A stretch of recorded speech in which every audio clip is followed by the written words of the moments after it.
Doctrine and Covenants, Lesson 29. We're going to go through section 77. We're also going to just touch 78, 79, and 80, but truthfully, there's so much content here. We kind of have to... Revelation is a deep book. We kind of have to segregate it. Kind of focus in on the apocalypse. And The day of the Lord. I think that it's the questions that they're asking here provide so many keys to understanding the book of Revelation. I mean, this is just huge. Oh, absolutely. And you know, when we taught in the New Testament, the book of Revelation, we taught 3 lessons on it, and this is going to be one. So Actually, I taught a class where we did like 21 lessons I know, that's on what I it. say. And you know, I have to confess, we don't shy away from controversial topics at times. A lot of teachers like to generalize scripture a lot, and that's okay. They take the safe approach. Our hermeneutics are that we believe that they're Very literal. very literal, and that that these prophecies are very real, that there is no word, and not even this, like the rabbis say, not even spaces between the words that aren't important. So that's where our come from. Yeah, our come from is there, and don't get me wrong. Because of that, we're gonna make mistakes along the way, and we're not gonna have everything perfect, and that's okay. But we kind of give it our best shot at interpreting. That's a Farrell word. New word, yep. That's a Farrell word in interpretation, because to shy away from it is to ignore some of the beautiful depth that comes in the detail. In the digging for the treasures. Yeah, and I love that, in the digging for the treasures. Anyway, with that, I'm Farrell, And I'm Rhonda Pickering. and the apocalypse simply means the revealed or the revealing of the day of the Lord. And 77 is talking about the book of Revelation, primarily in a question and answer format. Heavenly Father does that a little bit more and adds in D&C 88, which we're going to get to soon, and several other places. But we're going to kind of focus on what this particular section addresses mostly. We're not going to teach the whole book of Revelation. It's not possible Right. in one lesson. Another definition of the apocalypse is the unveiling. And I love to imagine this in, let's use the tabernacle in the wilderness or other places that you can think of, where you had that veil in front of the altar, in front of the presence of God. And this is literally the book of passing through that veil and the unveiling of Jesus Christ. Which I love. Okay, so the sea of glass, as we are talking about it here, this sea of glass, I love this picture of the earth in a Terrestrial? well, no, the word, Celestial. the celestial realm, but I was also thinking as a sapphire, in the heavens as it's converted into a more glorious state.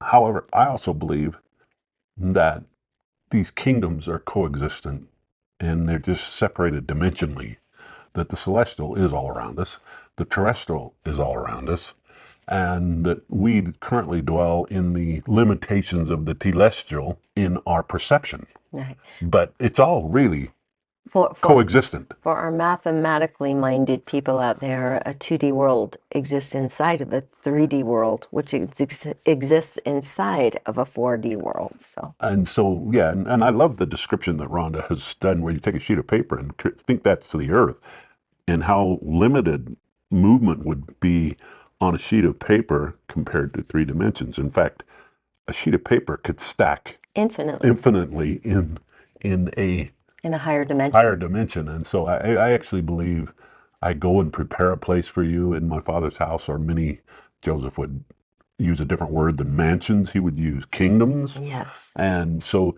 it's almost like coexistent with us is these other kingdoms. And that's kind of fascinating when you think about the fact that D&C 77 is coming right on the heels of D&C 76. So they've had the vision of eternity. Now they know a few really good questions to ask about the book of Revelation. And also in Doctrine and Covenants 78, it's playing into the keys of salvation and how Adam is interplaying with all of that in the next section. So if you you're going to start to see a transition to kingdom theology going on here. Right.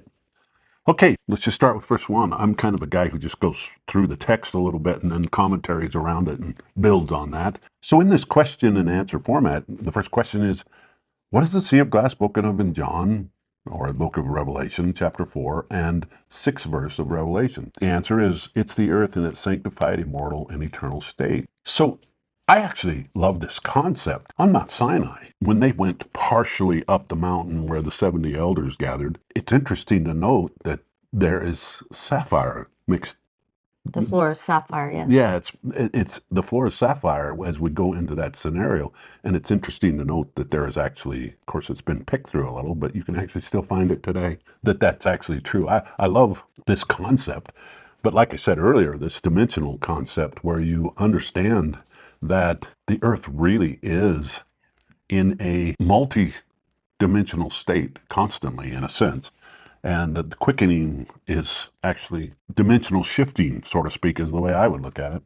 And then there's also the idea that that sea of glass, that crystallization, is a description of when the earth becomes a Urim and Thummim, like in D&C 130, where Joseph Smith is asking about the reckoning of time. And it says that the angels do not reside on a planet like this earth, but they reside in the presence of God on a globe like a sea of glass and fire, where all things for their glory are manifest, past, present, and future, and are continually before the Lord. So past, present, and future, where this sea of glass, it says the earth becomes a Urim and Thummim itself in this celestial type world. I think so much discussion that could go on. I know, we could do a whole lesson on the Urim and Thummim and the earth. And time itself. The other thing, too, that I would mention about the sea of glass before we jump off of it is that, I personally know a friend who had a vision of heaven. And one of the beautiful things that she expressed to me about the sea of glass is that it represented all of the saints of God that are continually before God's throne, and all of the memories and all of the record of what they did in their life and what they did to be faithful, and that in many ways it was the reason that Christ made the decision to do what he did to save them. It's like the God seeing all of his children before him at all times, and that it was one of the most sacred things in heaven was that sea of glass. Yeah, I think it's beautiful. I actually love this picture myself because I'm way into that concept. I love the way it kind of ties in the idea that the earth has become almost crystalline, and yet at the same time, I believe it almost already is. It's all one eternal now, and all of it exists dimensionally all the time. The creation is an ongoing experience. Time, in the same sense we see it. That being said, let's just move to verse 2. What do we understand by the four beasts spoken of in the same verse? They are figurative expressions used by John, the Revelator, in describing heaven, the paradise of God, the happiness of man, and of beasts, and of creeping things and fowls of the air, that which is spiritual beings in the likeness of that which is temporal, and that which is temporal in the likeness of that which is spiritual, and the spirit of man in the likeness of his person, and also the spirit of beasts, and every other creature which God has created. I love the concept. Sometimes a lot of people ask, is there, am I going to have my pet dog in heaven? Well, kind of seems like the good beasts of the earth, the good creatures, will be part of eternity. We don't have to speculate on that. Joseph Smith almost... He made it pretty clear, yeah. Yeah, he almost just cleared that right up, that this is a connected space, and heaven is in the likeness of earth, and yet in a more perfected state. And he also cleared up that these beasts, these creatures, is not the same word that is translated as the beasts in chapter 13 of Revelation. Yeah, it's not even the same Greek word. That in the beasts that represent worldly kingdoms are far different from these creatures that are creations of God that are in heaven. Using Joseph Smith's word, happify heaven, and in that same sense that these are powerful. They have eyes and they have wings, and we'll talk about in a We're going to minute. get Yeah. there. I was going to say, conceptually, with that, you've got to understand that he says they were actually literal representations. In other words, they're almost the creatures who Administer. had become perfected in their realm, and so they're almost the best of their group. And this is going to be like a crazy analogy, but the way I think of it is like in the Chronicles of Narnia, when you're having the kings and the princes of all the animal creations coming to the council with Aslan. Well, and in a way, that's kind of what we're talking. That's It's the image similar. that I drop, plus a Yeah. whole lot of other symbology that John is using to show their power and authority. Well, and also, even though they are individual beasts, which he says, or creatures, if we want to use this, probably a more accurate modern day interpretation of different species of animals or whatever, they represent that classification of animals. Right. And I think it's fascinating as we go forward here. And this is where it goes in verse 3. Well, I was Are the four beasts limited to individual beasts, or do they represent classes or orders? There's a question.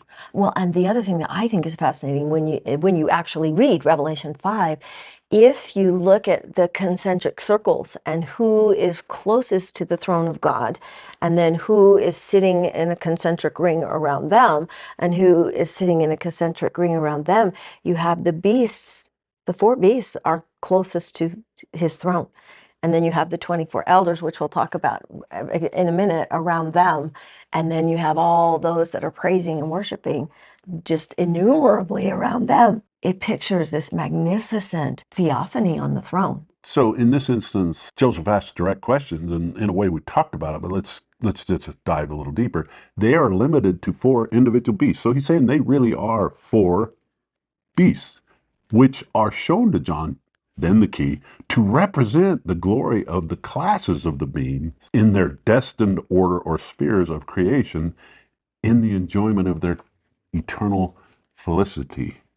And so what we're really saying here is they really are the head of their groupings. And it's interesting to note when you go forward that these groupings, I went to actually Revelation 4:7, which is what we're talking about. Right. Chapters 4 and 5 in Revelation. In this verse, it says the first beast is like unto a lion, and the second beast like a calf, and the third beast like the face of a man, and the fourth beast like that of a flying eagle. Think of what you just said. Unclean animals, clean animals, men, and fowl. We've virtually just covered the spectrum of creation with the heads being each class. Okay, do you want me to go crazy with this? Or are you going to go crazy with this? Well, I don't want to spend a lot of time here. We got a lot of material to Well, cover, but there are so many levels and so much to interpret here. But just so you know, these are also the cardinal points of the zodiac. You have Leo, and then you have Taurus, and then you have Aquarius is the man, and then the eagle. You have to do a little digging and history into the constellation Scorpio, and that it was once a winged creature there. But basically, this is a symbolic representation of all of God's creation. Yeah. Four corners, the four angels from the four corners. I mean, all of this. And then we could get into the symbols of the tribes, and the lion being Judah, and the ox being Ephraim, and Reuben being the man, and Dan being the eagle or the serpent, the Scorpio, type image there. A bird of prey. Yes, a little bit. And so in many ways, the tribes of Israel represented God's desire to save all of his creation. That's why he established his law and a people, is so that he could, through his grace and his atonement, bring salvation to all of creation. So there's a lot going on here, but I'm going to stop there. Yeah, it's easy to tangent with the gospel sometimes and just focus on a point. And in a degree, I am doing that. But I'm just trying to share with you that this is a representation of creation, just like she said. It's all these classes of beings being represented by I'm trying to think of it, a head creature of those classes, and administrating what you had when you had the different tribes being encamped around the tabernacle in the that wilderness. same You representation. had a picture of those concentric circles around the throne room of God being mirrored onto the earth. And the okay, I said I would stop. I have to do one more. Okay, so if you count all the numbers of the tribes and you just lay out, with tents, what that would look like from an aerial position, the encampment around the tabernacle in the wilderness, which had the Ark of the Covenant, the presence of God, his throne, a theophany, just like we're saying, surrounding the throne. surrounding the throne. The children of Israel were camped in the shape, literally, of a cross. So that's beautiful. Like I said, we get carried away and we can go everywhere. Yeah, I know, right? So let's just jump to verse 4. What do we understand by the eyes and wings the beast had? And I've said this before, and their eyes are a representation of light and knowledge. That is, they are full of knowledge. And I'm going to stop there and comment for a second. What that really says, I think, and I think maybe is a bad word, I have a belief, and it's based on my own personal experiences, that the eyes represent their ability to see kingdom to kingdom, meaning their representation is that they are able to see all the kingdoms. So they are more in an exalted state at this moment. They are not limited by what we can see. It's to the seventh heaven. The eyes represent this ability to see. And again, we're going to just keep going back to that two-dimensional paper because it's such a good model. And like Farrell just said, he said you can stack a 2D world infinitely inside of a 3D world.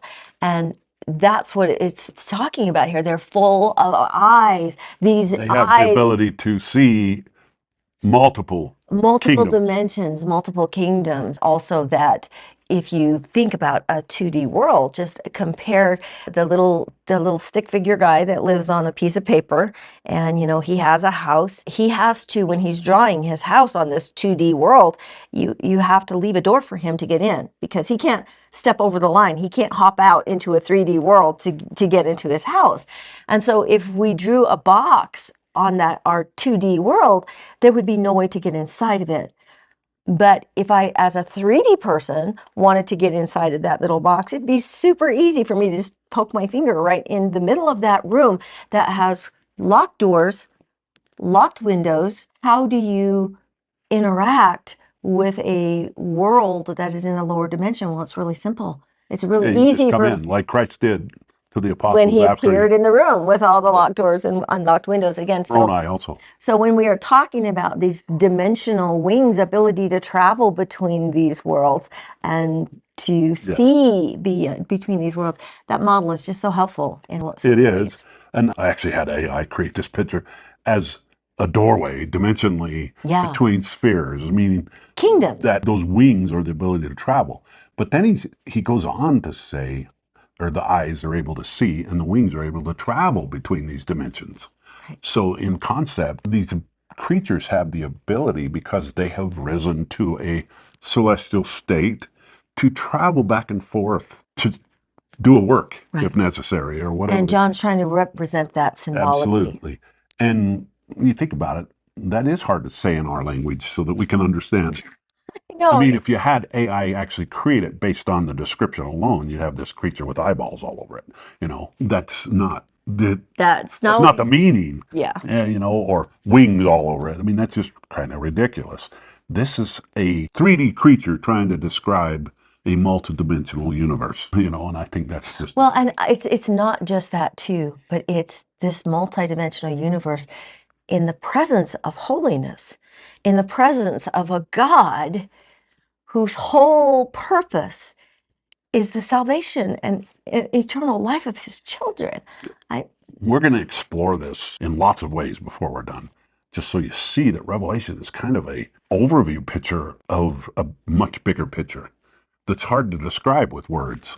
And the reality is the book of Revelation is a story that is set at the throne room of God in a temple setting that has all the furnishings of the tabernacle in the wilderness. And it's the enacting of ordinances that are represented in temples on the earth with all of creation. It's mind-blowing when you Well, and it's much almost bigger than we can comprehend with present comprehension, except because we in live the in our abstract. we live within the limits of the dimension that we're in. We Yeah, the can't, only way we do is kind of in our mind, we abstractly try to yeah, wrap our head wrap around. yeah. Okay, so what's the question here? What are we to understand by the 24 elders spoken of in John? We are to understand that these elders, whom John saw, were elders who had been faithful in the work and the ministry and were dead, which belonged to the seven churches and were then in paradise of God. Conceptually, the seven churches are more than just the seven churches at the time of John. Oh yeah. This is talking about classes of churches. So this representation, Well, I would say aspects of churches. that's probably a better word. Because like one church can have aspects of like a church today. Like Now, it's also literal. yes, they were seven physical churches, but in seven physical cities. When you do a deep dive into the churches, You realize it represents periods of time almost. well, it actually represents all of the bride of Christ, all of Yeah, I God's love that. people throughout time. The different spirits we get into The as different organizations. characteristics churches develop, and the good ones and the bad ones, and oh my goodness, just a study of that alone, and which churches got commendations and which ones got reprimands, and and the reality is, I'll just sum it up in one tiny thing, and that is that the letters to the seven churches in Revelation chapters 2 and 3 are God's invitation to his bride to come to the wedding supper, because all of the promises that are made to the churches in those letters are fulfilled in the wedding supper. He's begging them The invitations are completed. come back into the presence of God and receive eternal life. That's what it's all about. I don't choose to be critical, but yet sometimes we want to oversimplify everything in our eyes to be presentism. Yeah, presentism, absolutely. And there's some YouTubers who are promoting the idea that the 24 elders were the current quorum of the 12, and then the 12 at the time of Christ. It's very clear that this is dead. I mean, what I'm saying is that concept's a little It's ignoring stretching. it's ignoring the text. Yeah, it's ignoring the text. It's almost wanting to wrap it all up that we're everything in our day, and that the whole creation isn't the whole creation of God, and that the whole thing is His work, not just now. I was at a presentation at a conference recently that was just fantastic. And one of the points that was made was that every generation thinks that they are the pinnacle of intelligence, The and most knowledge, enlightened. the most enlightened generation. And whoa, when he started drawing out that diagram, I was just like, that is probably the Beautiful. truest thing I've heard in a We all long think we're time. the smartest, Right. and we've seen that over and over. And so presentism is when we take our view, our worldview, and we try and put it back on earlier generations who didn't have that worldview. But and this is an example of that, because the 24 elders originally in Solomon's temple, you had the court of the women and the Gentiles that were outside, but then you went up the Nicanor steps and into the big gates, and then the Azara, where they did where the altar of burnt offerings was up higher than that. And as they ascended and went up there and made those offerings that were made for all of Israel, an offering can't be for you unless you witness it and you say, this represents me. And so as you got to the top of those steps, there was almost like a sidewalk that went in front of the whole court of the Azara and the altar of sacrifice. And there they would send two witnesses from each tribe. Each tribe had to send two witnesses to witness that the offerings that were made for all of Israel represented them as well. And so that is where the 24 witnesses, the 24 elders, stood in the Temple of Solomon. You have to do the symbolic meaning, you have to do the Contextual. historical meaning, you have to keep it in context and then you have to try and stretch your mind around the dimension of God's throne. That is the way to come to an understanding of what's going on in Revelation. And I think it's beautiful. It's laying out really the cyclical plan.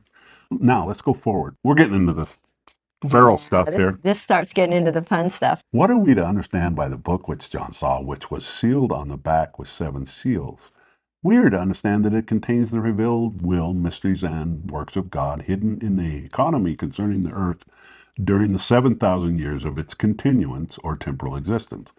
What does this do? Now, You're going to have to translate that answer. well, I know I'm going to get here. Number one, economy. Don't think of that as money. It's dealings. It's the government. It's dealings. how he is. Yeah, the way he deals with the earth, hidden in his economy, his dealings with us, his plan overall. I think we sometimes limit our interpretation of words to current interpretation. I also think that we overlook the word hidden things, because if you want to understand God's economy, his plan, his workings, his backstory with what's going on in the earth, he calls them his mysteries. He calls them the mystery of the Gentiles. He calls them the mysteries of the kingdom. He calls them the mystery of the fullness of times throughout Scripture. If you look actually for that word mystery, you get a start. You can start unrolling what this hidden things of his economy concerning the earth is talking about, right?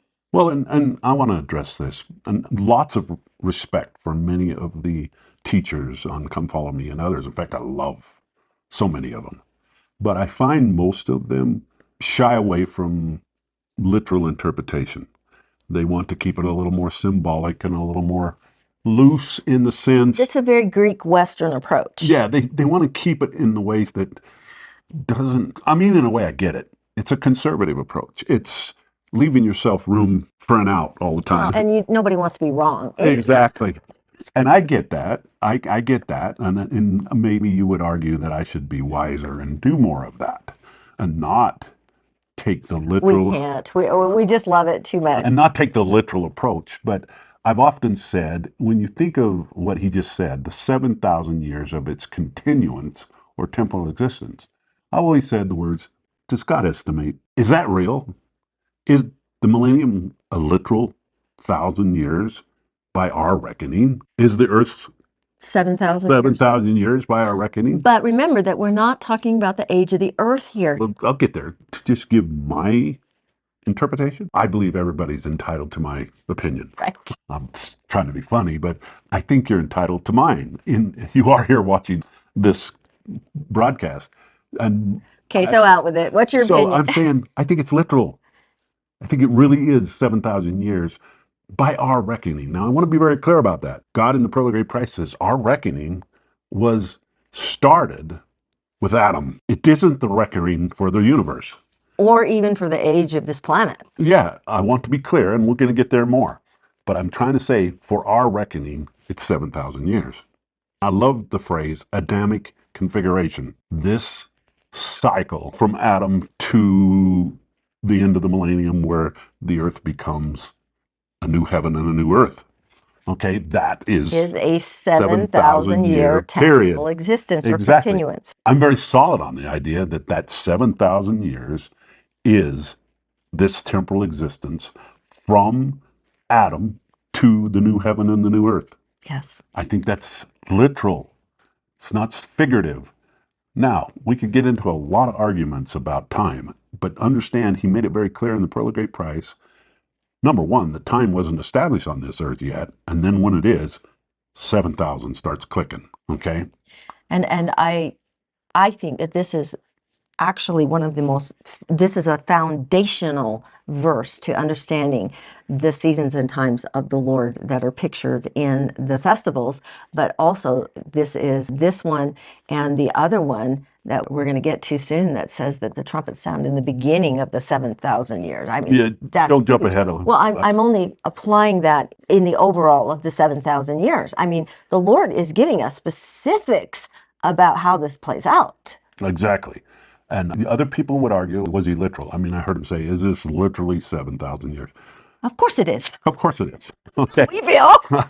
That'd be ridiculous to argue with the Lord on this matter. However, it is by our reckoning of time. Right. And the Lord says that time is no longer at the beginning of the millennial day. And so we could have some arguments about how long the millennium is in this same Well, I context. would But disagree with their arguments of how long it is, but I would agree that in different dimensions, time is different.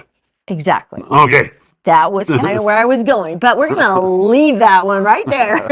Okay, meaning for us, 1,000 years. In different dimensions, time is counted differently. Yeah. I'm going to hit this really hard right here. Go into Genesis, very first verse of the Bible, which I've done a whole video on, Bereshit, which is the first word, the beginning. The beginning. So in the beginning, God created the heaven and the earth. Well, here's the question. The beginning of what? Or, in essence, in the beginning, God created the heaven and the earth. Does that mean in the beginning of this temporal existence? So I'm feeling the gap theory coming on here. So Dr. Chuck Missler has given several discussions on the gap theory, he calls it. He has other titles that he addresses this topic. And this is so important to understand that as you break between Genesis 1 and Genesis 2, you realize, and you have to almost listen to Dr. Chuck Missler's The Gap Theory to wrap your head around it a little, but I'm going to try to give you Give us a recap. a little synopsis of the concept, and that is that there's actually a great big difference between the beginning and verse 2, which he refers to the gap theory. So in the beginning, yeah, God created everything, and all that's trying to do is saying that the universe is a creation of God. But did that happen 6,000 years ago? Absolutely not. This has been going on for Eternity. This creation is an ongoing creation. I'm talking the universe scale. Now, I would argue even the earth, this wasn't created 6,000 years ago. Number one, Joseph Smith taught. But the temporal existence. Well, talking about this temporal cycle, yeah, it began 6,000 years ago, prox. So here's the concept. Why'd you say approx? Because we're not quite to 6,000 yet. Okay, because I didn't want anybody to think that you were saying that God approximates. Okay, no, I'm saying, if I'm right, 5,995 years ago. Yes, Okay, assuming my conjectures are correct, this is anyway. That's why I said approx. Okay, just I want that misunderstood. Right, because it all sound hypocritical, right? Anyway, so this Adamic configuration started about 6,000 years ago, but creation, not at all. And even this earth, not at all. Joseph Smith taught that creation was the act of organizing matter, not the act of creating matter. Now, obviously, the Christians would say, and God spoke, everything came into being. All the universe, everything. Joseph Smith kind of refutes that. I'm kind of in Joseph's camp on this. Well, our Christian scientists would say it was a big bang. Well, no, that would be our scientists would say that. Okay. Although they're kind of rethinking because, James Webb is throwing kinks in their think. Okay? James Webb, the telescope. Yeah, the telescope. They're finding things in the universe that don't connect with the Big Bang anymore. Okay, but the point is, in the beginning, God created the heavens and the earth. That is multi-layered. Beginning is, depending on what beginning we're talking about, there's multiple beginnings. So I'm still a little unclear on Chuck's gap theory. Well, we're about to get there. Okay. And I changed one word to another translation in the Hebrew for the word. And the earth, the original King James, was without form. But actually the word is just as easily translated, and the earth became without form and void, and darkness was upon the face of the deep, and the Spirit of God moved upon the face of the waters. Dr. Chuck Missler would go on to state that much has been written about this gap theory, that idea that it became void maybe is the space of time where Satan became Satan. Previously. And became void sounds like an ELE event to me, an extinction level event. So when God says a new heaven and a new earth, maybe it's just a recreation of the earth, kind of like a recreation of us. Or a resettling or whatever. Whatever the case might be. And therefore, I am a believer very much in the fact that this earth was not created in the poof since 6,000 years ago. Or even if you want to take the 7 days of creation, this 1,000-year period, that it was not even created 13,000 years ago. Okay? That the earth has always been in one stage or another, and that became void was a cyclical part of creation. And just to clarify that, in the same way that our spirits have been in one stage or another, that we're eternal, is the way Joseph Smith said it. Yeah, exactly. That we're all eternal beings in the stage of creation. It's an ongoing play, and it's the same with the earth. It's an ongoing play. And when we're talking about the temporal existence of the earth being 7,000 years, we're talking about this act of the play, And this the Adamic configuration. and this act that Heavenly Father actually scripted before the foundation of the world. Absolutely. This appointed time of the earth is 7,000 years. That doesn't mean the elements were created 7,000 years ago. 7,000 years ago or 13,000 years ago, depending on your correct. It means that it was reorganized or it was re-established, like we're all made new in Christ continually.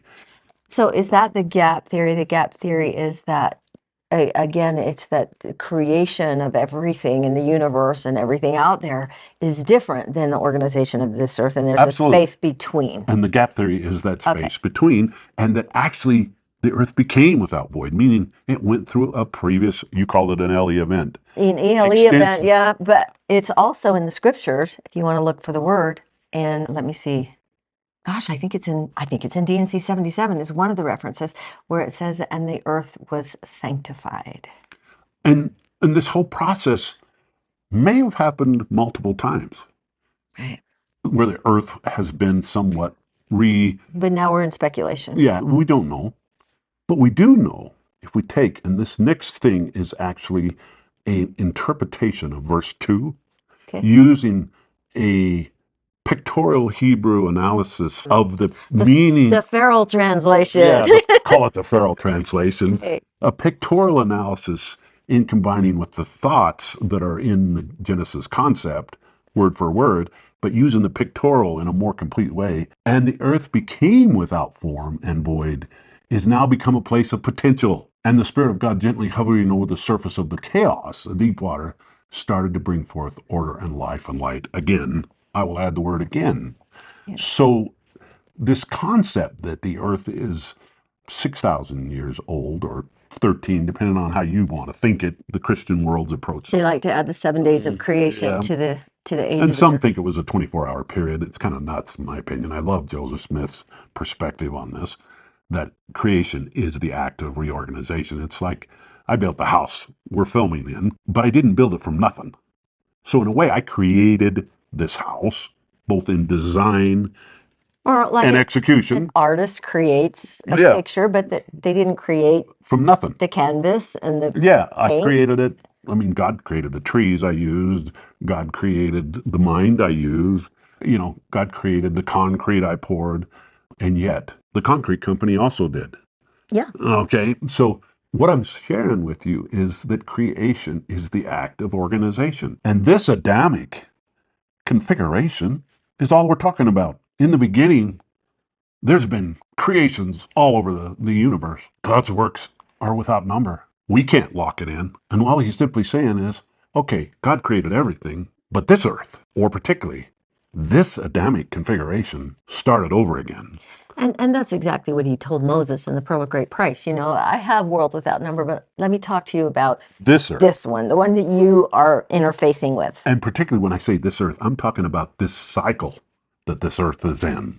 This temporal existence of the earth. This earth, starting is probably a better wording, with Adam. Right. Okay, so in essence, this clock that we're on, this measurement of this creation, broader sense, or this creation cycle started, if you believe, 5,995 years ago. Best estimate. We'll save that one for A couple of slides later. okay. Okay, so if you believe all that, and you don't have to take my numbers for it right now, because I'm going to back that up here in a minute. But if you look at that perspective, it makes this whole thing in science not in conflict. Well, and it makes the story Pertinent of to us now. this 7,000 year period that's laid out in 7 festivals. It makes it all come to life. 7 trumps, 7. You could layer this all the way through. So these festivals that she just talked about, these 7 that we say are his prophetic muadim, his times with the earth, are literally the way he scheduled his rendezvous with the earth, or his appointed times to bring about things to happen. It's like me making an appointment with one of my friends, and I'm going to work on this on Wednesday. Okay, he's saying, cyclically speaking, we have this happen maybe every Wednesday at 3 o'clock or something like that. We have a staff meeting. You could say a million things, but that's exactly what he revealed to Moses in Leviticus is, hey, these are my appointed times. These are my moedim. These are my scheduled rendezvous with the earth, cyclically on a yearly anniversary setting. And so he commanded us to honor those days yearly, to understand that these rendezvous he has scheduled will take place at one of these meeting times. Okay, so moving on to verse 7. What are we to understand by the 7 seals which it was sealed? We are to understand the first seal contains the things of the first 1,000 years, the second seal also the second 1,000 years, and so on till the 7th. So this seals on this scroll. It calls it a book in King James. It is a book. Well, but a book is a scroll. My point is, right. It's the same thing. It's just that King James wasn't thinking ancient terminology. So if you think ancient terminology, a book is a scroll. Right. Okay, the Torah is a scroll. And I'm just saying, probably a better translation is that what are we to understand about the scroll that John... Well, the story. The story, it doesn't matter. Point being is, the seals represent, or this scroll represents the history of the earth, the ownership of the earth, and the summation of this 7,000 years. Okay, this is, and then I'm not kind of define what the pre-existence looks like. We are in the only religion that teaches a pre-existence. I don't know, maybe that's not true. Buddha. Okay, forget that. We're the only Christian religion that teaches a pre-existence. And I think that's a beautiful concept, because this is a tangent I probably shouldn't take, but I'm going to take it. When you look at the earth today, and you look at the populations of the earth, and you try to wrap your head around, is God fair? One of the biggest arguments against all the Christian faith. Well, God isn't fair. Well, this is a probably not a bad tangent to be on, because in D&C 78, it talks about everyone needing to be equal. Yeah, so is God fair? Is he equal? In the Declaration, we believe all men were created equal. Wait a minute. If you were to look at this earth, it's pretty obvious all men weren't created equal. We have people in African nations who are born into the humblest of certainty. I mean, we were in Egypt, and literally in the Cairo, you have millions of people who don't even begin to have any of the blessings I enjoy. Is that God creating all men equal? Well, all I'm simply trying to say is, it's a good argument that they have against the Christians when the atheists say, well, if there was a God, he's sure not fair. I don't even like him because he allows so much misery or so much things to go on. Well, the answer to the question is, in the beginning, God created all men equal, but not necessarily in this life. Well, and that's the same thing that they're going to find in the history of the church as they're going through these things. Even if you equalize everything within 2 or 3 years, it's not equal. It's not equal anymore, right? It's a constant condition of your heart. Consecration is actually a position of your heart and how you feel towards other people. And like God, we're not equal with God, but in his heart, he wants us now, I was going to to be say, equal. Just take, for instance, equal.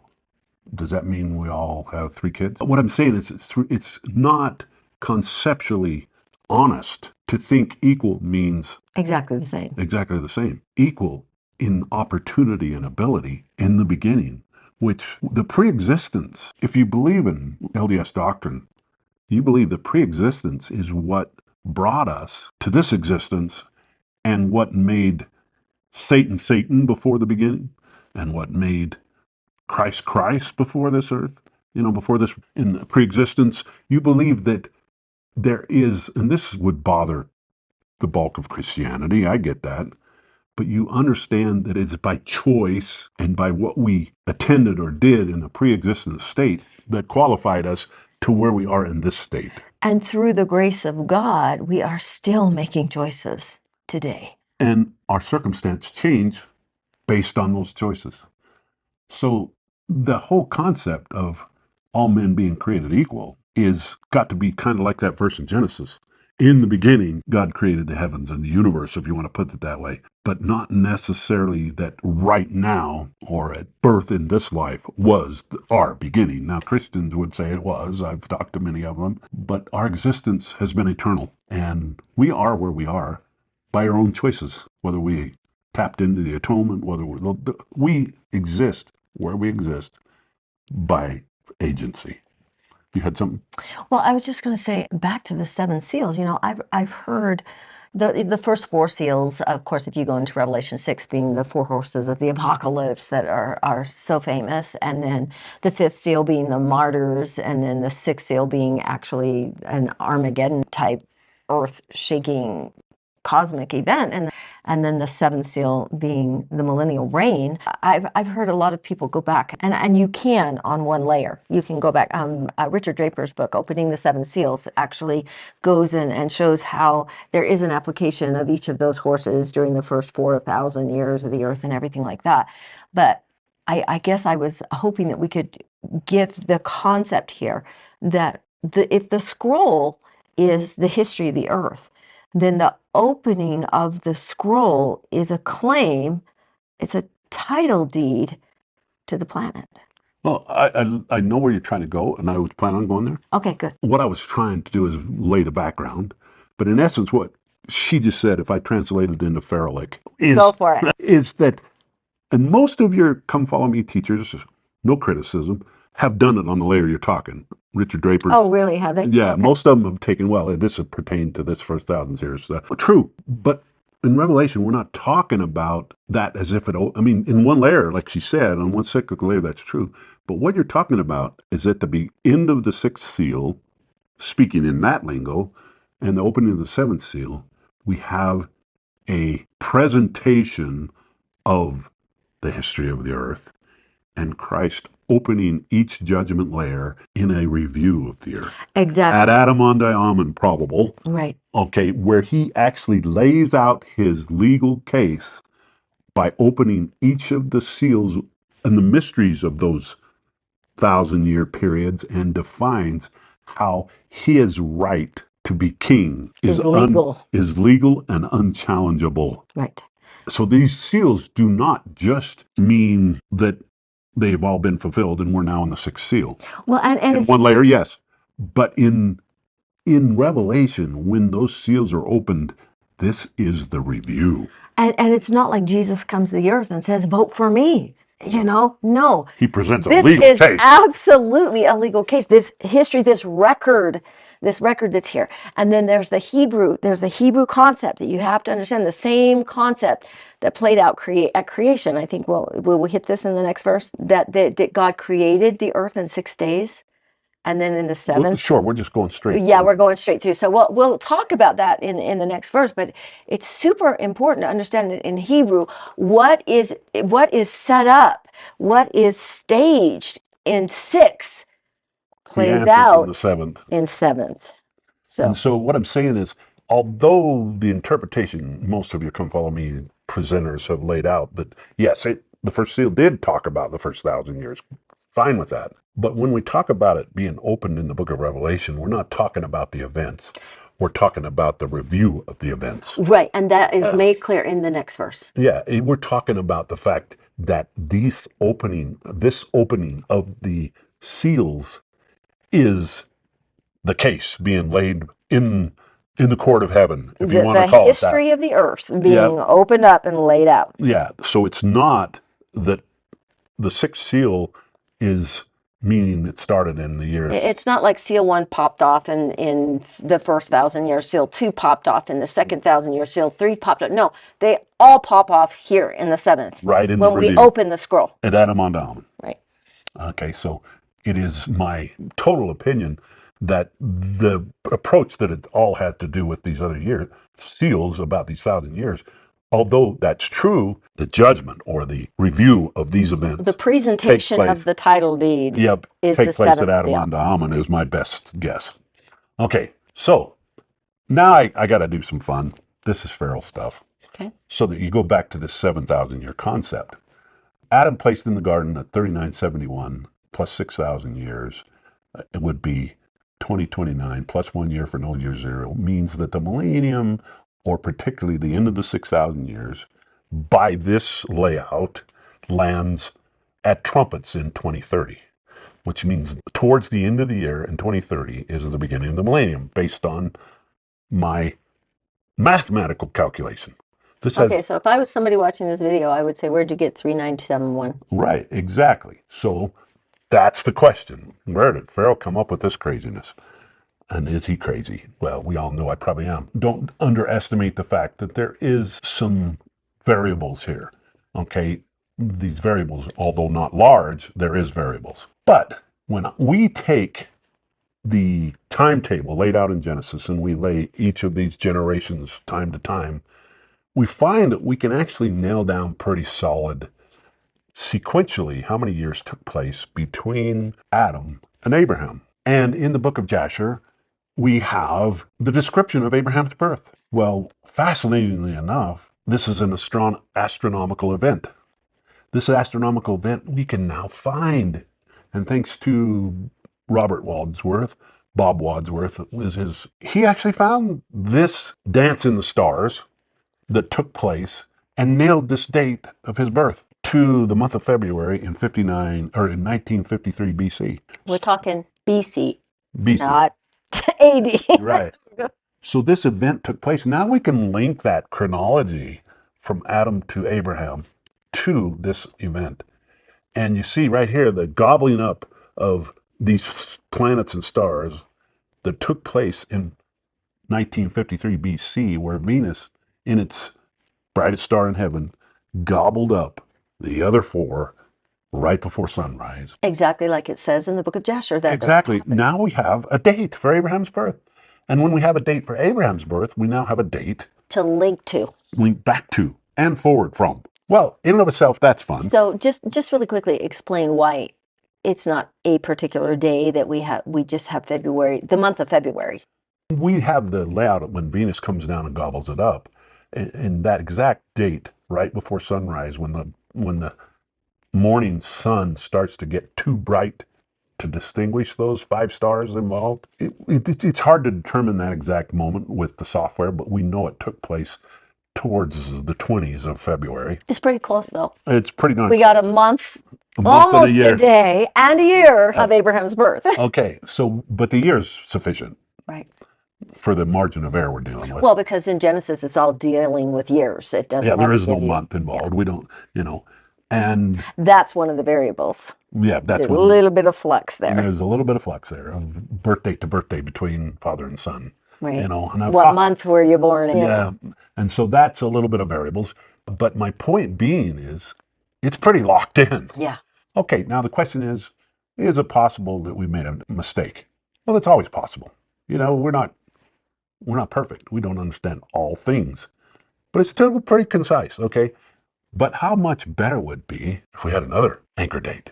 Okay. Not just this astronomical... Not just Abraham's birth. Not just Abraham's birth. What about another one? Well, many of you have watched some of our videos, and this is Farrell's timeline that he created based on all these calculations. These are all Farrell's data worksheets that back up what he's figuring out, right? Yeah, this figuring out I've done. And obviously I'm going to fly in here to the birth of Abraham on this chart, and backwards is all Genesis. I don't have to do a lot of dancing. I can just take the dates right out of Genesis. Because you zoomed in, you have to explain which column is which, because we lost the titles. Well, in essence, the first column is how many days since Adam. Okay, so that's your after Adam date. I say the first column. That's actually 1, 2, 3, 4, 5. The first column after the names. Okay. Well, I'm looking at Abraham's birth, so yeah, the first column. After their names is how many years since Adam. This Adamic configuration. 2018 years since Adam. Yeah. So in essence, we have this date locked in, and then we linked it to And we're right now at BC. like 5,000 something since Adam. Right. So I've linked it right there to you. Look on the farthest left, or excuse me, right column that is highlighted in red. You have that astronomical So event. it's those 1953 two columns there are the year. It would have been between 1954 and 1953 BC. BC. Okay. Trumpets to trumpets. Trumpets to trumpets. February being almost, what, In 5 months after trumpets or 4 months after trumpets. Okay, so, And the reason you did that is because people start their years at different times. And well, so, particularly, we got to think of the Hebrew year. right. So you're going Hebrew Hebrew year is year, trumpets to trumpets to trumpets, but our year, it would have been in 1953. Yeah. Exactly. So we have this lined up and documented, and this is one major anchor point in my timeline. Okay, now, do we have another absolute anchor point? Well, if we fly down here to the dedication of the first temple, we have a very strong another link. And this other link is the construction of the first temple of Solomon. We have all this dated in scripture. We know how many years from Abraham's birth to when he entered Egypt, in this instance, Canaan, and then how many years they were in Egypt, the 430. And we have all these linked up, and we have all these dates given in the Bible. And what we have today is the knowledge has increased. Never before in the history of the world have we been able to do what we do now. Well, even showing what the stars were Exactly. doing in 1953 BC. You know? So we have so much more ability to know. And plus, we have at our desks the knowledge of the world, and we can go in and see the records of ancient Nineveh. Nineveh. We can actually go into ancient Assyria or Babylon. Oh, I get it. You're talking about Solomon's first temple, and then the Assyrians are going to come in. Yeah, the Assyrians come in and attack at a particular year. We have it recorded in the Bible, and we have it recorded in the records of Nineveh. So how do we date those two events to a date of our Gregorian calendar? Well, once again, astronomy to the rescue, believe it or not. There was a eclipse of the sun over Nineveh that's recorded in the records of Nineveh, and they have a yearly account, which they do by the reign of leaders. So during this time, so we can actually get a linear account of the records of Nineveh. And because of the eclipse, we can link it to a BC calendar. So has that changed any of the dates that scholars have always settled on the It absolutely destruction of did. the temple? Change the assumption that was very accepted for many years of Bishop Ussher. Bishop Ussher had his calendar that he put together in the first, I think it's 3rd or 4th century AD. His timeline. His timeline, still very referred to, 4004. In fact, you'll see YouTubers all the time reference his date of creation. Adam was 4004, and then it counts BC. From there, right? That being said, we're already in the 6,000. Right. Or right. If we're going by Usher's. By Usher's, we've been in the millennium for, roughly, 29 years. Okay. If Ussher was correct, Bishop Ussher. So that being said, when... I just want to insert right here, everybody, I've heard so many people say, well, we could be in the time of the millennium. And I'm like, okay, understand this, that in order to be in the fall feasts, you have to have the end of the time of the Gentiles. The end of the time of the Gentiles is the burning of the tares and the fall of Babylon. Okay, so you just got to get your ducks in order here. That hasn't happened yet. You can still shop at Costco. Okay, the mark of the beast, all of that stuff that happens before the millennium has not happened yet. I mean, I see just people randomly throw out there, oh, we could be in the millennium already. And I'm like... Well, and to simplify this so we don't have to spend a great deal of time on it, we just put up our Shavuot 2 video. On the time of the Gentiles. On the time of the Gentiles. It's up online now. Just go watch it if you haven't. Many of you probably have because it's getting pretty good viewership. Right. Anyway, so when you look at this whole concept and you realize we have an eclipse talked about in the records of Nineveh, which is Assyria, and you take this records of Nineveh and you lay it out, we can find eclipses these days on NASA's website, on any of them. There's a lot of eclipses. But this one went right over Nineveh. And it was total? Total. And it was solar. And it was a solar eclipse, yes. Yes, I had to think for a minute. The sun was blocked out. Now you're confusing me. Why do we know this? Right there in the records of this Assyrian records. We have 763 BC, the revolt of the city of Ashur in the month of Sivan, Sivan.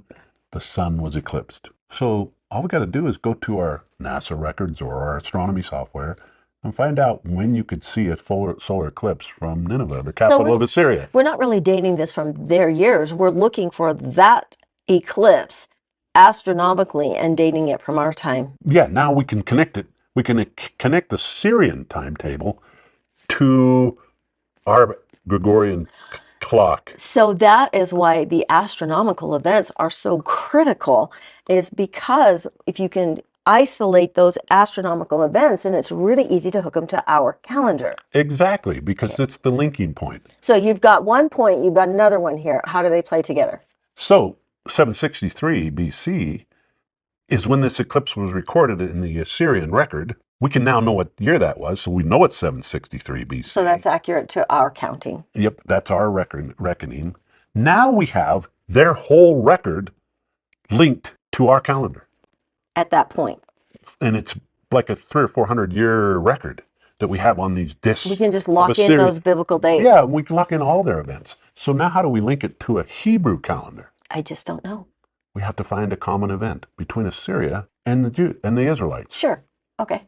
So we know there's a common event when Sennacherib attacked. The night. The night. The time he attacked. Isaiah 37 and... When he attacked Jerusalem. Yes. So if we have that common event in both their record and the biblical record, we can link it all up. Okay. Okay, well, we do. We know when Sennacherib took the throne. He takes it in 705. But when did he attack? And we have his expedition, because when this was translated, it was called Palestine instead of Israel. Instead of Israel. We have the year 701 that he went in and attacked Palestine. That's how we have all those dates. And that's the year that the Lord delivered Jerusalem. So this locks in the calendar, the Hebrew calendar, with the Gregorian, if you want to call it, year calendar. Okay, I still want to see how they play together. So now we can go, and I zoomed in, based on 1 Kings chapter 6, we know exactly from that time to when Solomon, by that linking up of the two calendars, we know when Solomon completed the first temple. So we have anchor points. We have another anchor point. And then we can go right off of Scripture and link back to the Exodus. That's how we know the Exodus took place in 1446 BC. Now, the fun part about that is now we know... And that would be a whole nother lesson to talk about how that matches up with the pharaohs, but yeah. Yeah, there's so much here. Yeah, I know. It's so dynamic and so exciting in a way to see God's word play out and be proven in our day by knowledge being increased. To make that clear, by having, number one, the libraries of the world, the Assyrian records, and the astronomical ability to look at the sky at any particular point. Yeah, and so these records were just found in the last 200 years by archaeology. They found the library of Nineveh. Right. This stuff is incredible. So all this stuff wasn't possible without all these knowledge being increased and coming to our day. And you're quoting Daniel... 12:4. 12:4, okay. Okay, so as we look through this, we now have two absolute linked up dates that agree with one another in the calendar of the biblical... Of the Bible. Right. Of the Bible. And we can link that to our calendar today. With a slight degree of error. Right, because they only did the birth years and not the months and the days. Yes, because so there's a margin of error between father and son's birth day that if you took the average would be 6 months. Right, 6 months per each time. Generation. Yeah, per generation. Okay. It could have been January, it could have been December averages. Yeah, and we can't be sure of that, but we can be sure of the statistical probability. Right. And that statistical probability, the thing that's cool is when you link them together, it almost allows for that statistical... It figures that average almost to the die, right? Exactly. And then we have this wonderful quote from, I want to say, all of a sudden I'm having... Jerome? St. Jerome and Phlegon's dates, where they actually state how many jubilees it's been since the beginning to Christ's ministry, which is incredible to have that record. Yeah, because that's kind of going with a continually cycling jubilee year rather than a start over every time you enter the promised land idea. Yes, absolutely. And they actually state that it's the 81st Jubilee, which is fascinating. So what we really have is that backs up the idea that the Jubilee started when Adam left the garden. It's not, so it actually, and it's 30 years from when the record starts. Wow. So it's almost like Adam began his mission 30 years, just like Christ. Wow. Just fascinating information.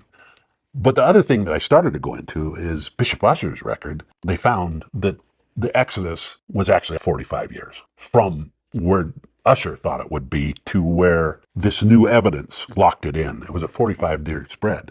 And if you take 45 years off of 4004 BC, you end up with 3,959 years. Okay.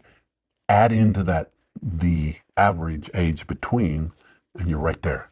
We are right on our dates for Adam entering, placing Adam on down. At the end of the 6,000 years. At the end of the 6,000 years, or in essence, not the end, the beginning of the 7,000 years, 6 months in. Interesting. At the middle of the year, or the beginning of the spiritual year, at Passover of the 6,001 years. And the crazy thing is After 2 that Daniel's numbers said all that way before we even figured any of this out. So when I talk about this stuff, and I'm sure I've received a lot of negative press because of assuming that the 2,300 days would start with the offering rather than prayer on Temple Mount. With prayer.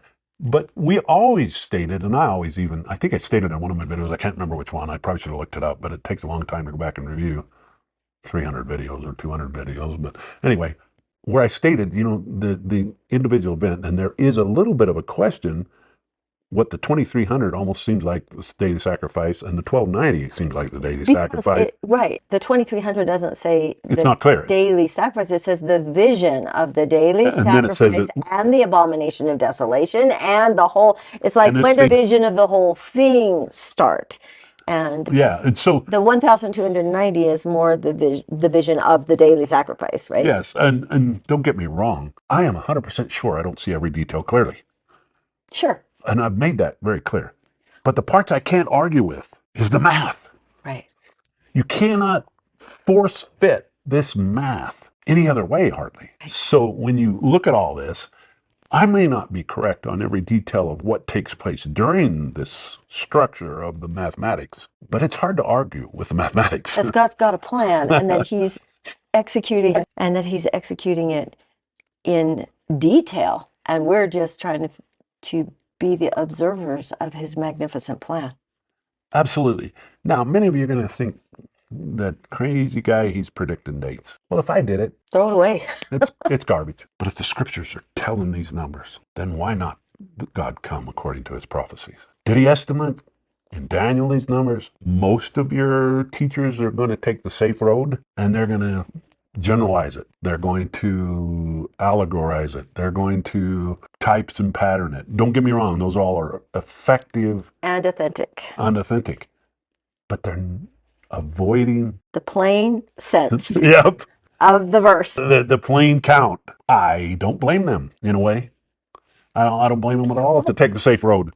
I always go back to Acts 15. And I just love it when they're arguing about whether or not Gentiles need to be circumcised to be Christian, and James comes forward and he says, well, Amos says that there's going to be a people taken out of the Gentiles. So they're like, oh yeah, there is no circumcision, and the Lord's coming back tomorrow as soon as we real quick take people out of the Gentiles, and that was a 2,000 years of gathering the people out of the Gentiles, right?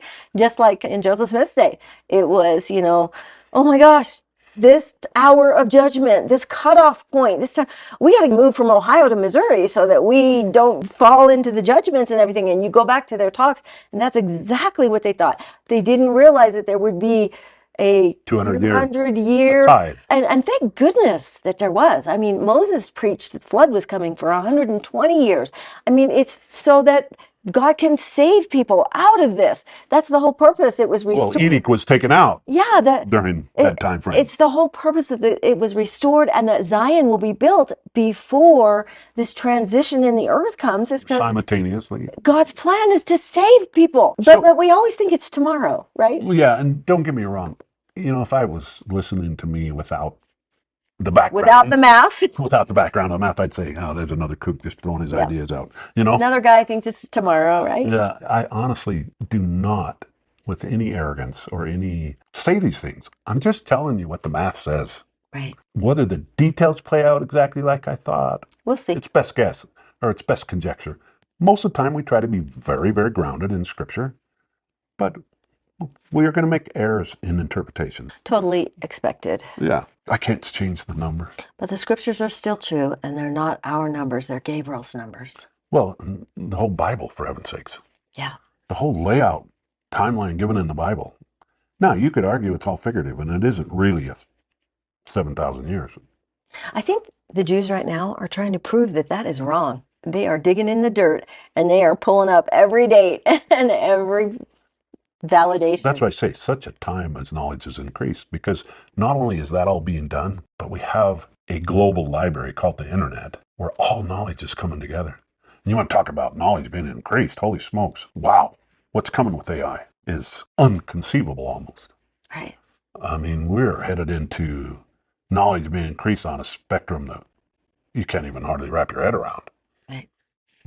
Okay, so when I laid out this whole worksheet where I took the scriptures, and I have all the scriptures listed on this worksheet of the scriptures that put the dates into place and the years between and all the factors. I didn't make any of this up. I just anchored it to the events to connect it to our calendar.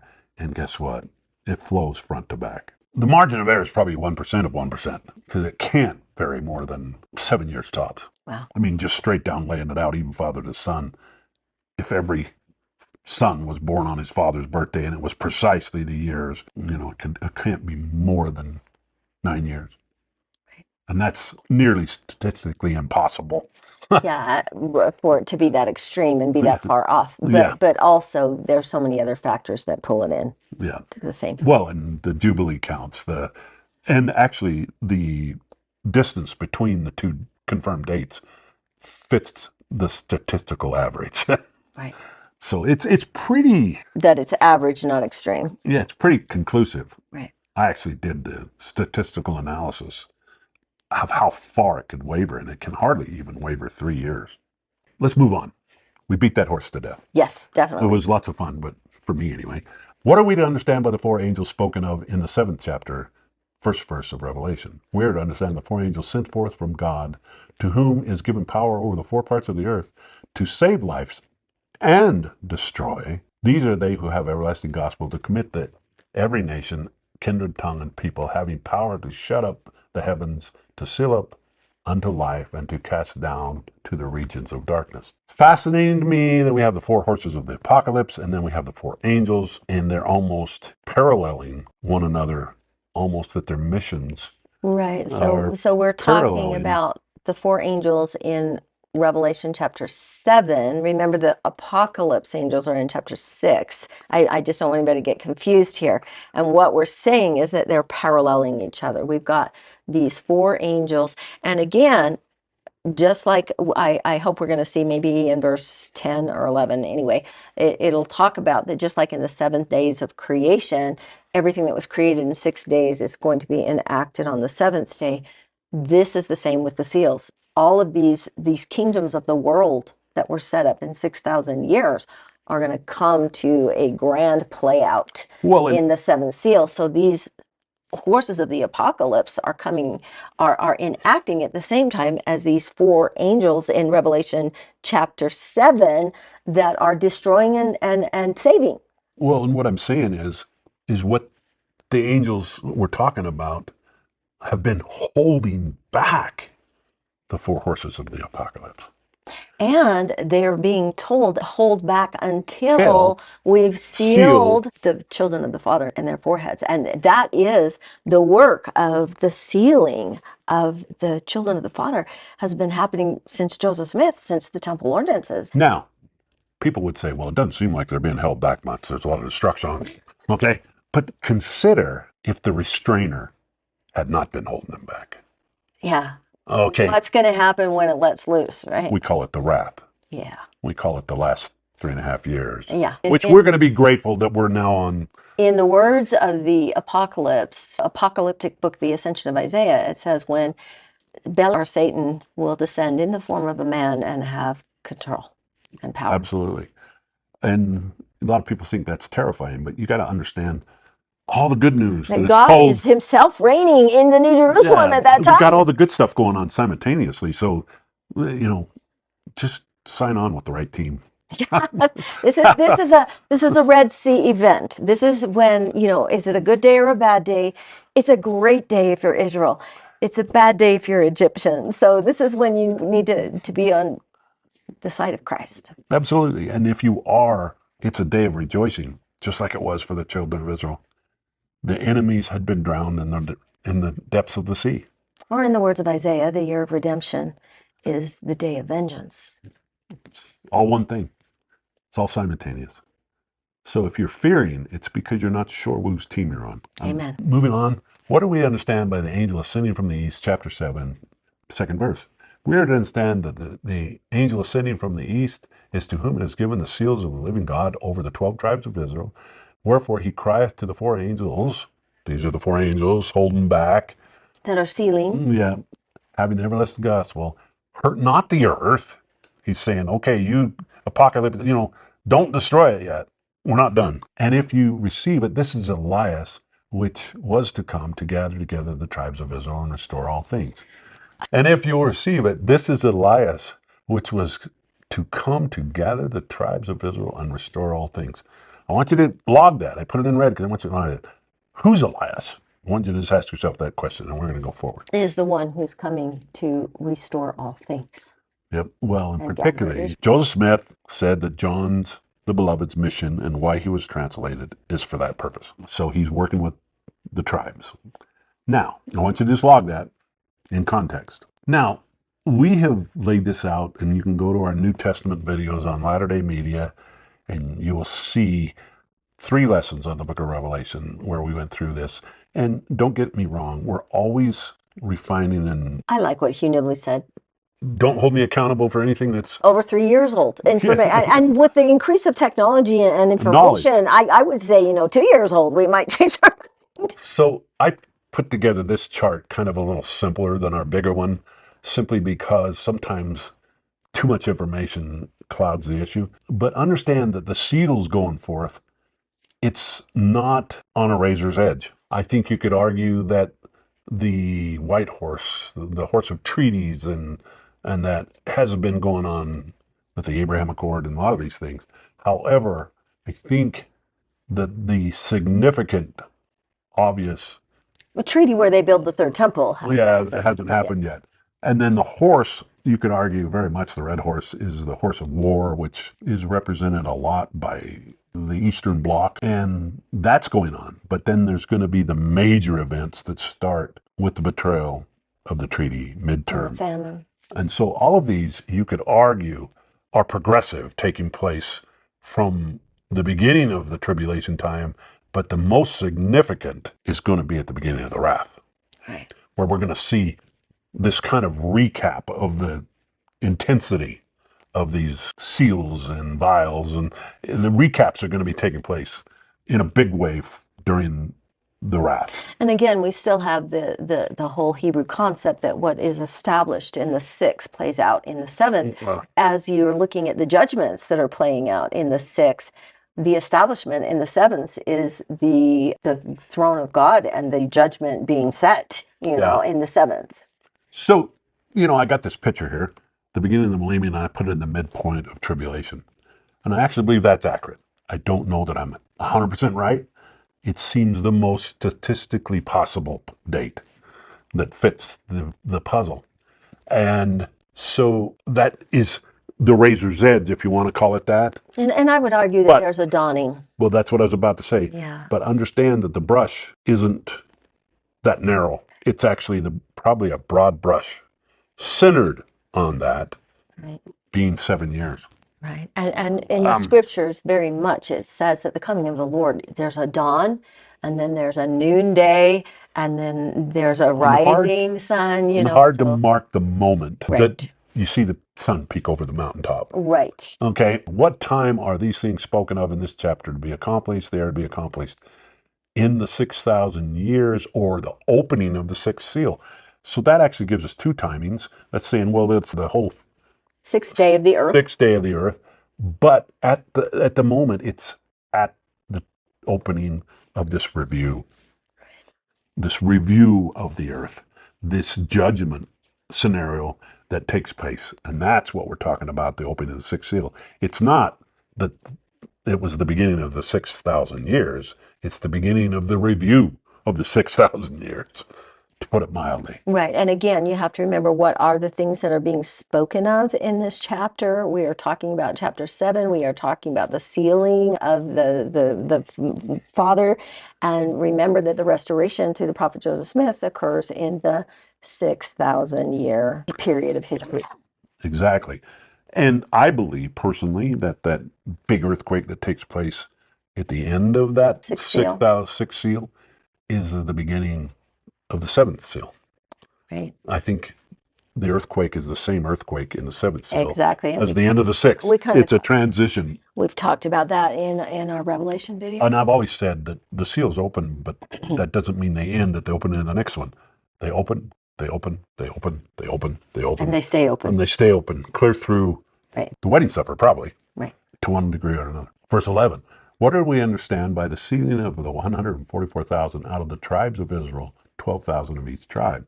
We are to understand that those are sealed are high priests, ordained unto the holy order of God to administer the everlasting gospel.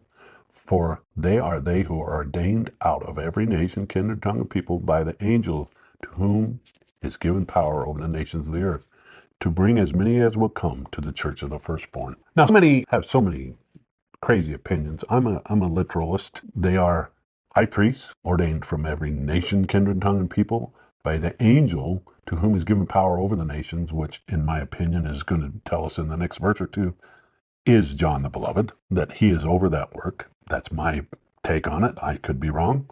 Well, I just want to throw out there that there are more players than just John. Well, sure. There are Absolutely. ones that need to Tons be of fulfilled, players. but that it does seem like he's orchestrating a lot This of this. part.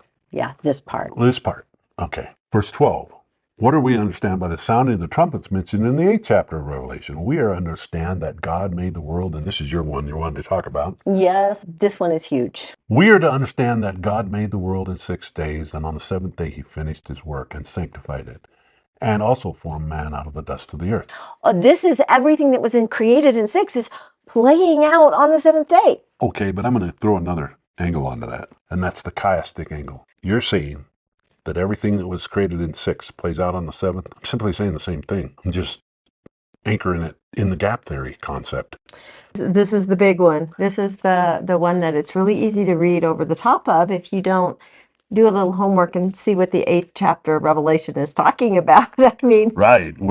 That's the trumpets of judgment. That's, the first 4, like a third of the destruction of the plants and the trees, a third of the destruction of the ocean. I mean, and the first 4 are like a third, but then when you get to the last 3 in chapter 9, that's like, whoa, whoa, whoa. Big deal. Wipeout, And the big key here is after the opening of the 7th day, he finishes his right work. in the beginning of the 7,000 years. And we think, 7,000 years is just Lamb and the Lion. Yeah. Yeah, this is all great, but what it really But it means, begins with judgment. it begins with him taking back the reins in a powerful way.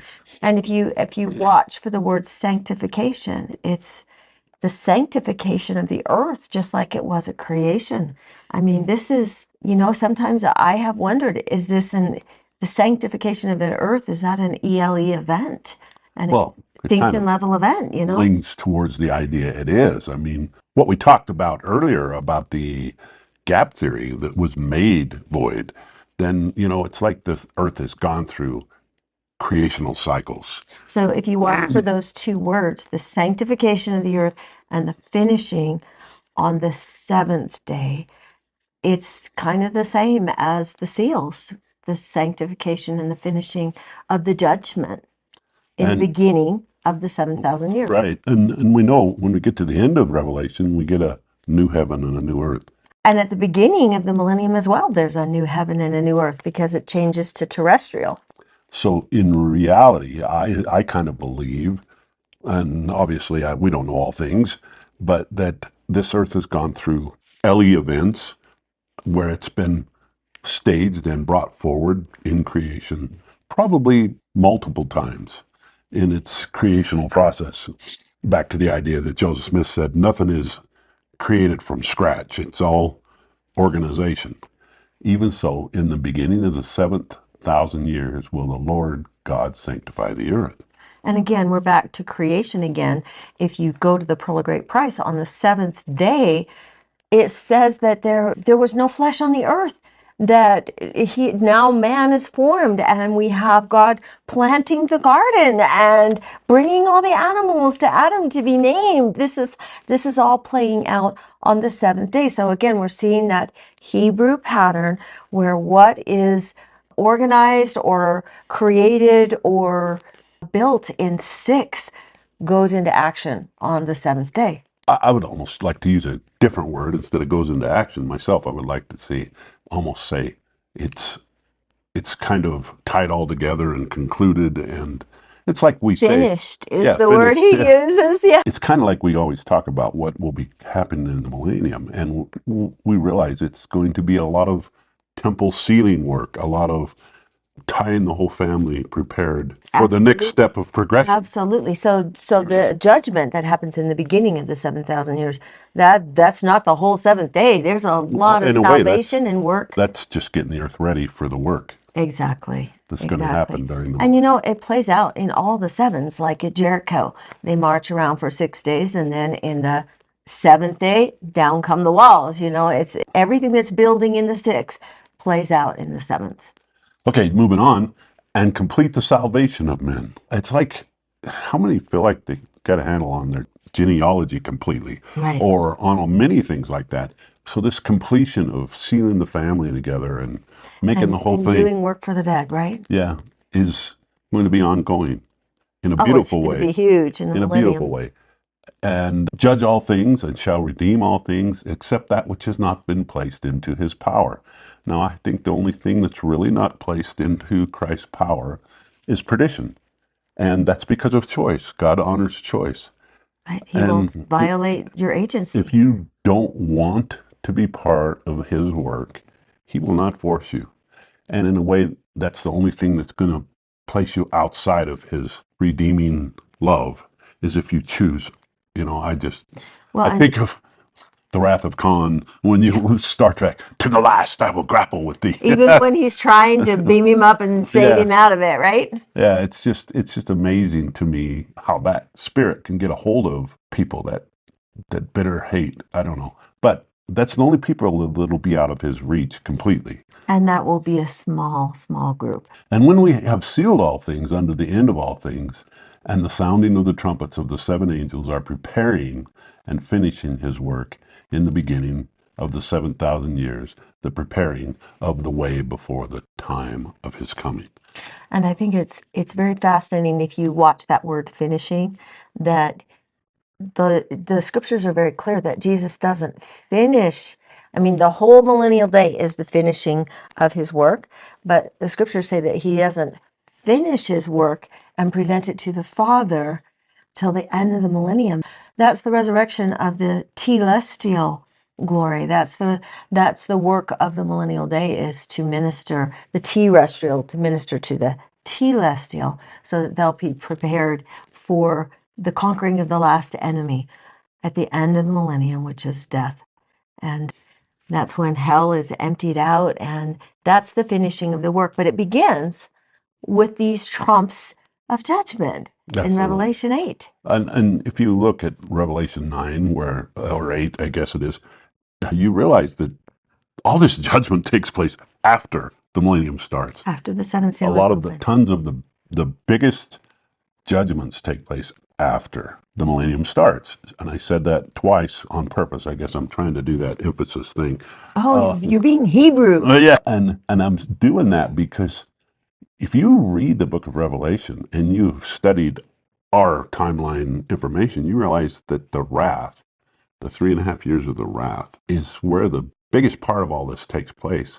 And yet, Thessalonians says, my people are not appointed ordained. to the wrath. And DNC 88 is another great example of that.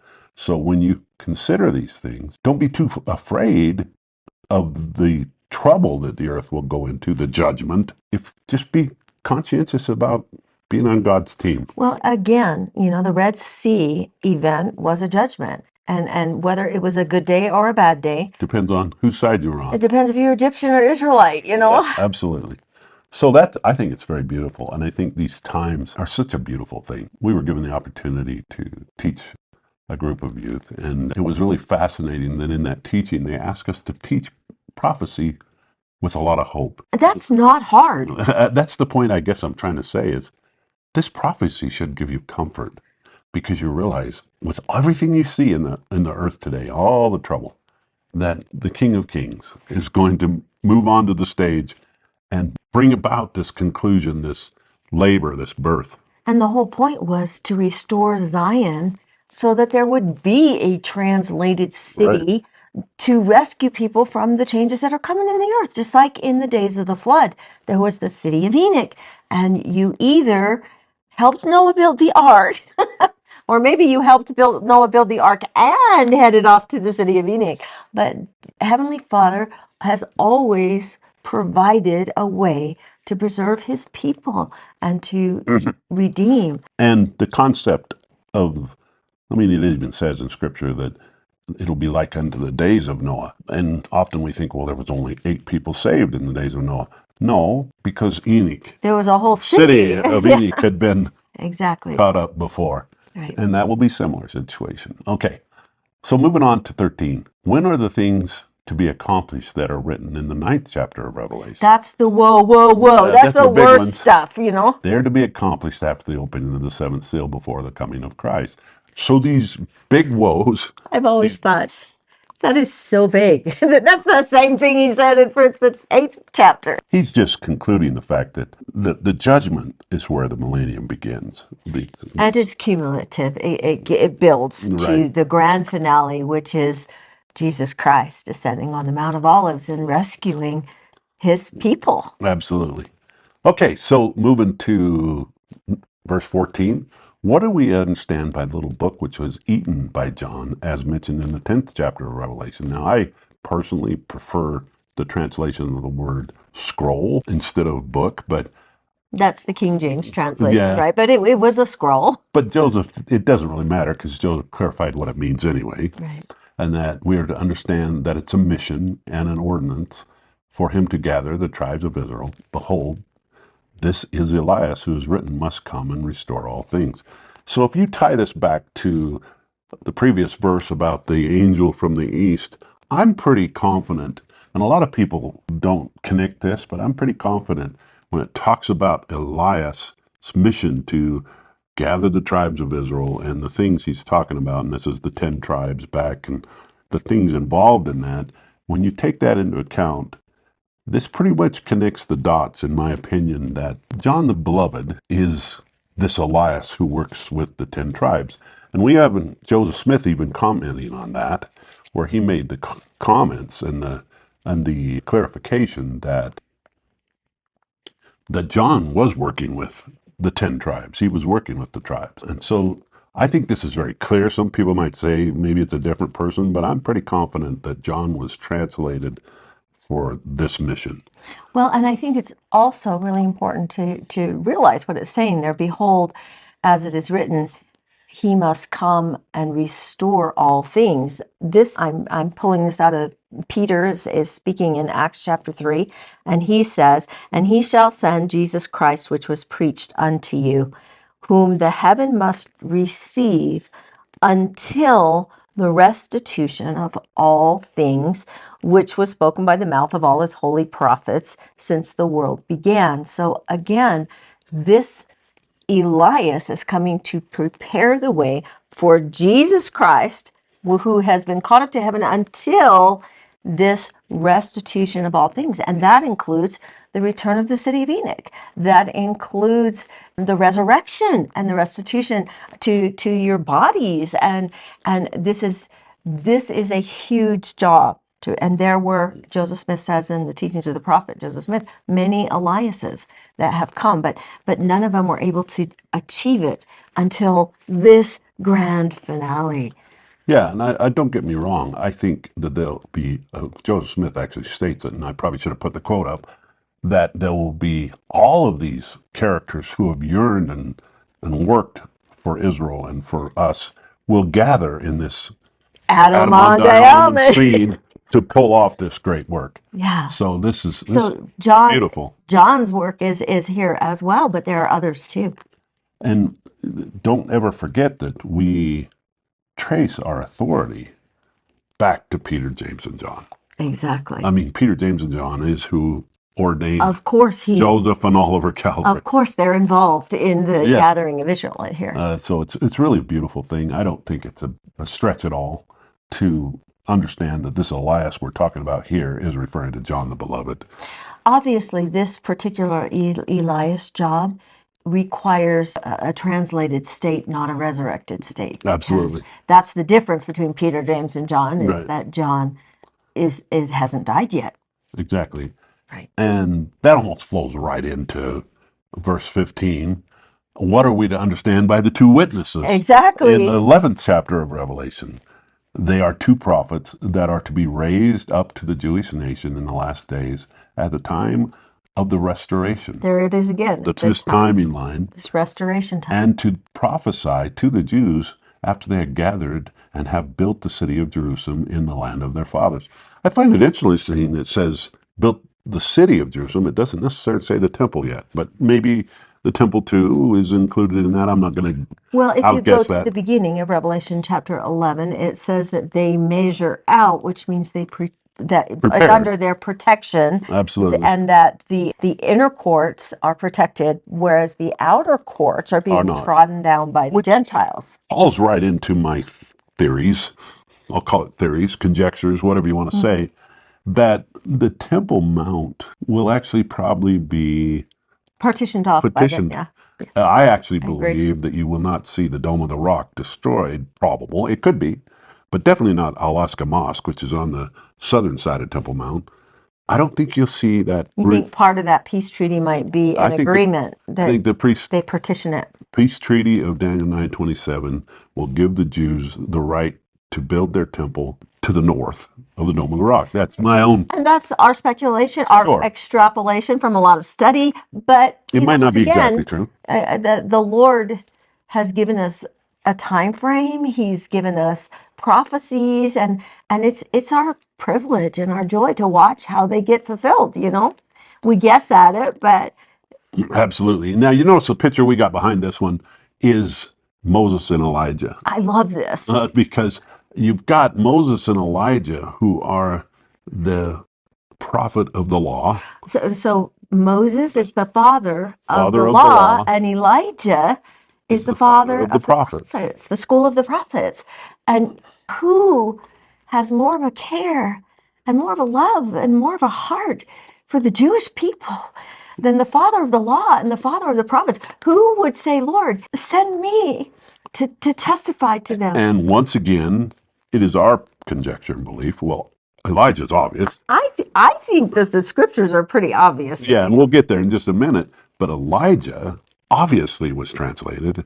But we have this hint in the book of Jude that Moses also maybe didn't go through a traditional death, as we might think. Where Satan is arguing over the body of Because Moses. obviously Satan can't account for Moses' body. Which is fun because that's a quote from the book of Enoch, which, we So open it's up a highly lot. probable that the writers who said Moses died assumed that position because Moses was... Well, it says that they never found him.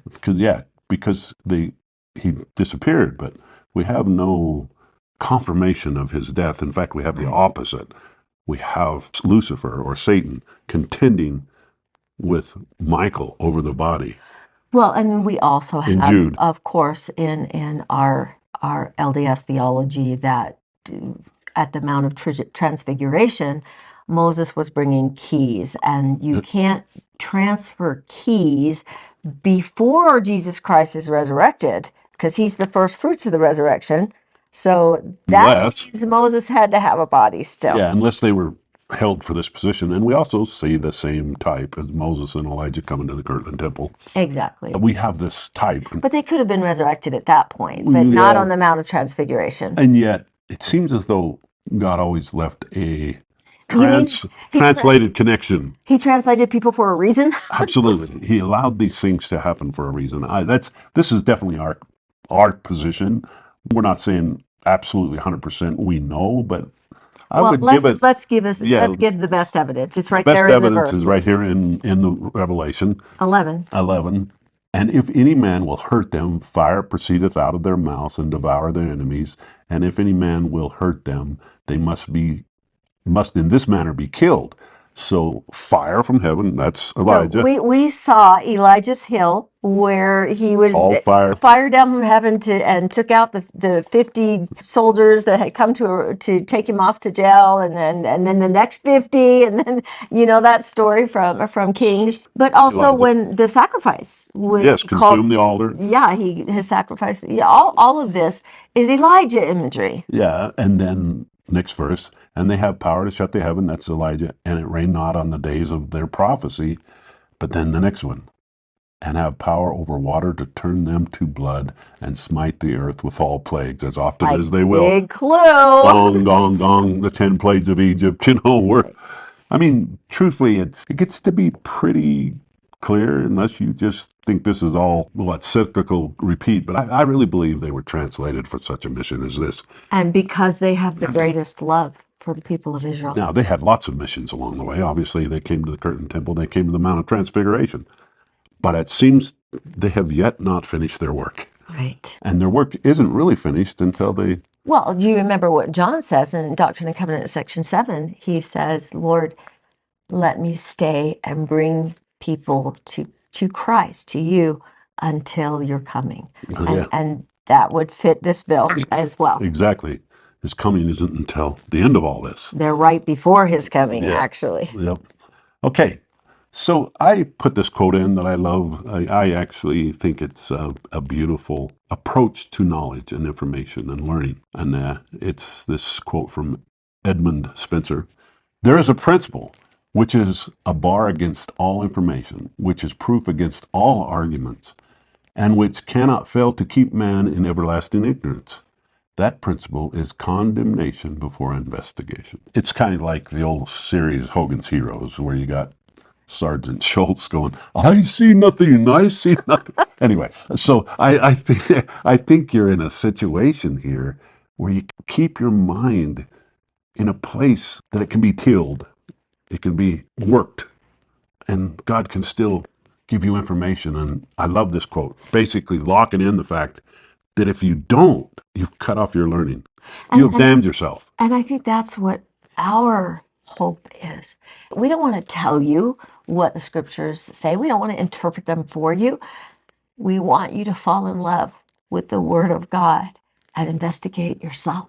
It's absolutely beautiful. I love this quote. Somebody just sent this to us not too long ago. I get annoyed sometimes at some of our elders who, when speaking, say the Lord will come when we are all become righteous enough to receive him. And I love this because I've heard this before. He's waiting for us. I always raise my eyes. What did you say? And he says, do not think the Lord delays his coming, for he will come at the appointed time. I think it's so beautiful in Doctrine of Salvation. It's so what I believe. I've heard this same concept. The Lord's waiting for us.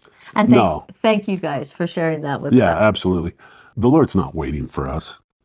Absolutely not. We'll either be ready or we won't. We better get on the stick. That's all I can say. It's going to happen on schedule. We had all that discussion about timing of the earth.